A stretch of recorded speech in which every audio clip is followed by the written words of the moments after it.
tell us what you know and what you think you know about Mike Trout's situation. What Mike Trout and the Angels athletic trainer basically said yesterday is what was once a day-to-day issue has sort of evolved into this long-term back issue that, at least from what we could figure out, is not so much that, oh my God, his career is over, but as anyone, who's had a back issue knows, things can flare up from time to time. And so he has a condition they're going to have to manage, and the trainer indicated probably for the rest of his career. And it looks like you can do that with treatment, but you look at a guy who's now, on the wrong side of 30, as they say in baseball, and hasn't played a full season in some time. And you kind of wonder down the road, how many games is he going to be available for the rest of his contract, which still has a decade to run? And, how productive can he be? Well, I guess we all make the same assumption sometimes that a back problem is a back problem, and they're all pretty much the same, but they aren't. The question is not just can he play, but can he play effectively? I don't know if you've had a back problem, but I had one for about 15 years and managed to get it cured through laser treatment and haven't had a problem in the last 15 years myself. So I know, but I'm assuming that's not the case here. Otherwise, you're not playing right field. You're not playing right field. No, you're right. You're exactly right. So it's kind of a wait and see, Billy, isn't it? At least with the information that we have right now, I think it is. There isn't a huge history of baseball players having this injury. It seems, to the extent that it's prevalent in sports, it's in other sports. So it's kind of a wait and see thing. But initially it was a day-to-day thing, at least the Angels thought. And, now it's evolved into a stint on the injured list, into, well, he won't be ready when his time is up and he's eligible to come back.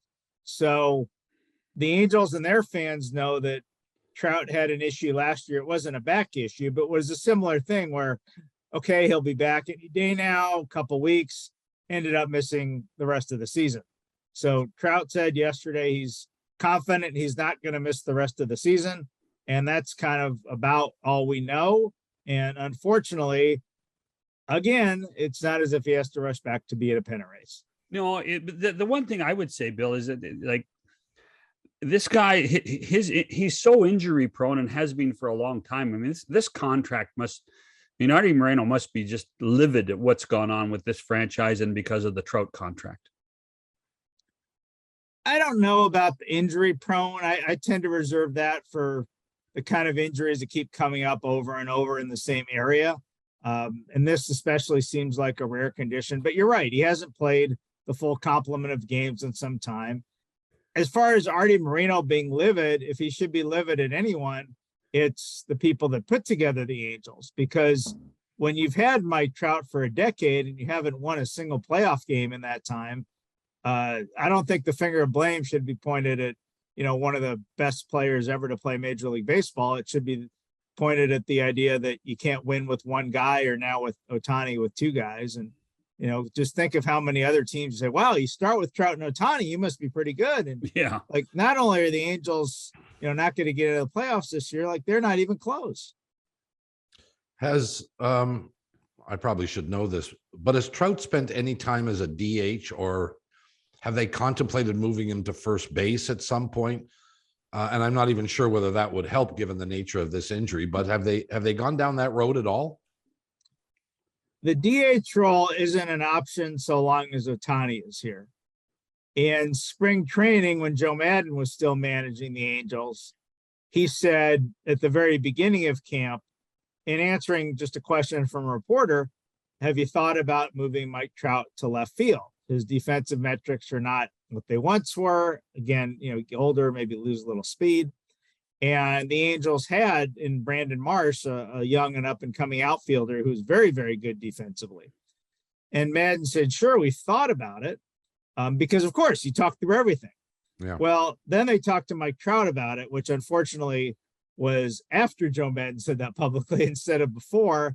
And they came to the agreement that at least this season Trout would play center, which he has played and has played fairly well. But down the road, certainly moving to a corner outfield, I think would be the first thing you think about. Yeah. And Ohtani's contract is up after next year.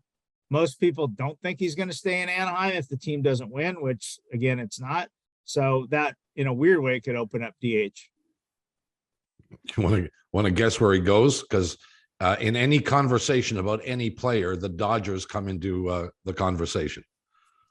They certainly do, and for good reason. They've done an excellent job, not only in putting a great team on the field, but in managing their payroll. So if you look ahead to their long-term commitments, it's not as if, oh my God, they've got all these other guys and they can't afford an Ohtani down the road. Right now they're looking into Juan Soto. That, obviously would be a payroll issue as well. But, where wouldn't Ohtani fit, right? I think if I had a guess right now, and, we're so far out at just a guess, I'd take my chances with the San Francisco Giants and the Seattle Mariners, as well as the Dodgers, because obviously West Coast teams are a lot closer to home for Japanese players than East Coast players. The Giants and the Mariners both have strong histories with Japanese players. The Dodgers do too. And of course, they never stop winning. Also, you'd want to look at the Mets. They've got plenty of money now with Steve Cohen as the owner. And the guy who's the general manager of the Mets now, Billy Epler, is the guy that recruited Shohei Ohtani to the Angels. And the fascination about that, Bill, is that you mentioned the Mets, the Giants, and the Dodgers National League teams that now have the DH. So they have that advantage. That was the one disadvantage of trying to get a player like that. If he wasn't pitching or wasn't playing the outfield, he wasn't going to hit for them. Now in the National League, you can have a DH. So it has become a level playing field for a player like Ohtani, hasn't it? It has. And the thing is, he's athletic enough. He could play major league outfield every day if he wanted to, and if the team wanted him to. So it's not, oh my God, DH or nothing, but obviously you're getting DH at pitching. So you want to keep that as viable as you can. And probably the most effective way to do that is to not have him running around the outfield the other 4 or 5 days of the week.